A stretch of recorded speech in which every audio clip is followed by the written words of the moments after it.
Hello, welcome back. This one is for my geometry students. Today, we are going to take a look at midsegments, and we're going to take a look at the midsegment of a triangle conjecture, the midsegment of a trapezoid conjecture, and the three midsegments of a triangle conjecture. So, first of all, what is a midsegment?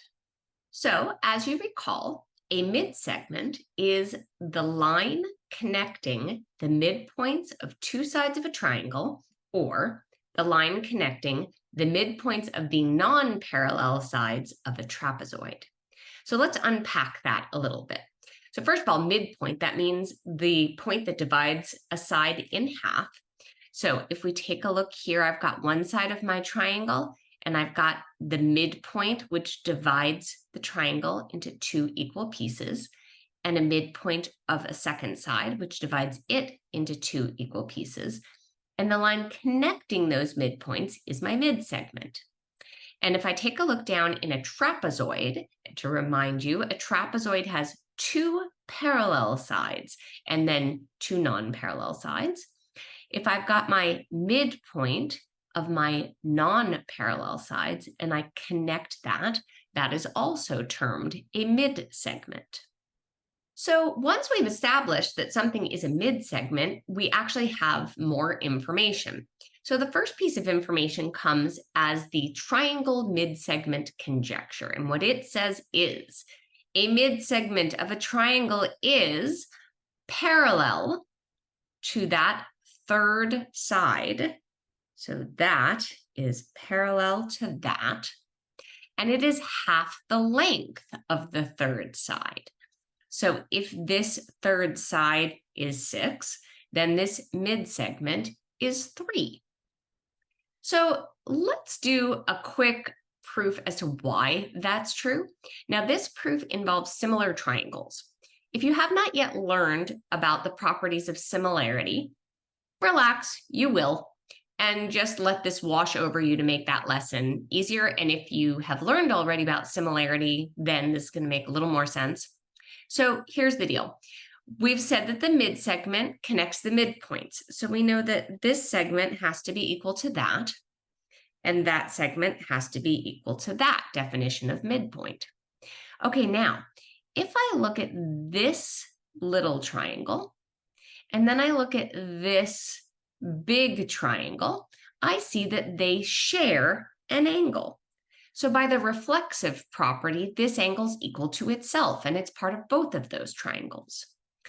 So if I look at this triangle here, and then I look at this triangle here, I see that I have SAS of similarity because these sides divided in half, this is in a 1:2 ratio, right? This bigger guy is twice as big as the small side because this was a midpoint. It divided it in half. And this bigger side is twice as big as this small side. So I have two sides that are in proportion to each other, and I have an angle that is the same, which means the little triangle is similar to the big triangle. And for those who haven't studied similarity yet, similarity is like the Russian stacking dolls or a bunch of cookie cutters that are all the same shape but fit inside each other as bigger and smaller versions of each other. And when I have similarity, that means that all the angles of one triangle are congruent to the corresponding angles of that other. So we already know this is equal to itself by reflexive, but that means that this is congruent to its corresponding angle in the big triangle. And this is congruent to its corresponding in the big triangle.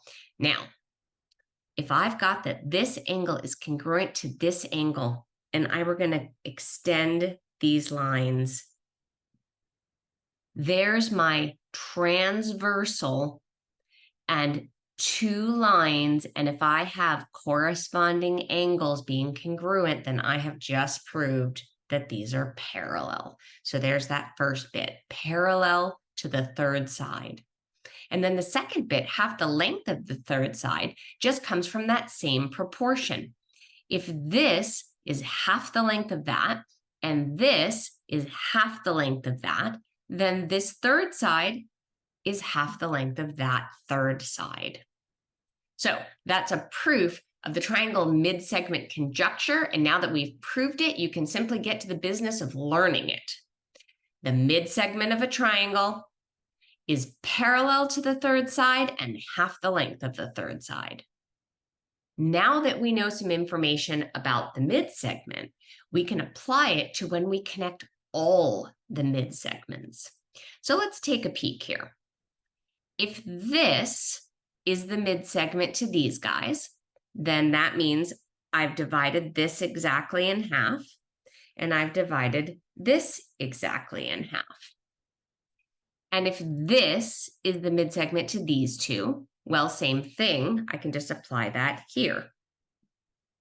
Now, if I take what I just learned, that the midsegment is half the length of the third side, that means that this midsegment must be the same as that, right? Which is half of that third side. And then I can do the same thing. I'm going to rotate my triangle so you can see it better. That means that this must be equal to half the length of this, which means it's equal to that guy. And if I rotate it one more time, then I've got that this midsegment has got to be half the length of this. That means it's equal to that. Now let's go back to the beginning. 1, 2, 3. 1, 2, 3. 1, 2, 3. 1, 2, 3. And that gives me my 3 midsegments conjecture, which says the 3 midpoints of a triangle divided into 4 congruent triangles. And we see that by the SSS triangle congruence shortcut. Got it? Last conjecture for today, the trapezoid midsegment conjecture. This tells me that the midsegment of a trapezoid, A, is parallel to both of the bases, and B is equal to the average of the lengths of the 2 bases. So let's take a look at how that plays out. So again, trapezoid, that means I have parallel bases, non-parallel sides, midsegment connects up the midpoints.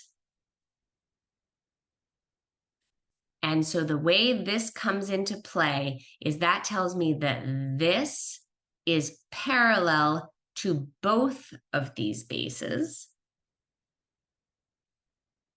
And it also tells me that its length is the average of the length of the bases.